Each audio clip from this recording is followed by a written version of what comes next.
Bollywood superstar Shahrukh Khan hit স্ট্রোকে আক্রান্ত হয়ে আহমেদাবাদের একটি হাসপাতালে ভর্তি হয়েছেন। বর্তমানে তার অবস্থা স্থিতিশীল। চিকিৎসকরা তাকে পর্যবেক্ষণে রেখেছেন।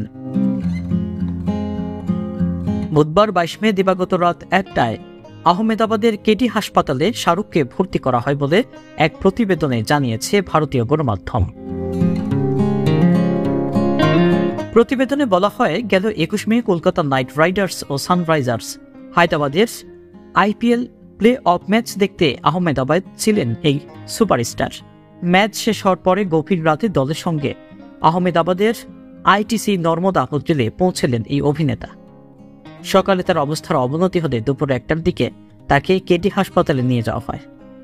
পরে শাহরুখের স্ত্রী ও ডিজাইনার গৌরী খান, ব্যবসায়ী যে মেহতা এবং অভিনেতা জহি চাওলা তাকে দেখতে হাসপাতালে যান। হাসপাতাল কর্তৃপক্ষ জানায়, শাহরুখ খান আহমেদাবাদে 45 ডিগ্রি সেলসিয়াসের উচ্চ তাপমাত্রার মধ্যে পানি শূন্যতায় ভুগছিলেন। বর্তমানে তার শারীরিক অবস্থা স্থিতিশীল এবং পর্যাপ্ত বিশ্রামে থাকতে বলেছেন চিকিৎসকেরা।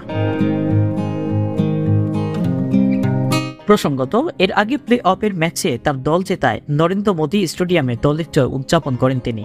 তার মেয়ে সোহানা খান এবং ছেলে আব্রাহাম খানও এ সময় মাঠে ছিলেন। দেশ দেশান্তর 24 বিনোদন ডেস্ক।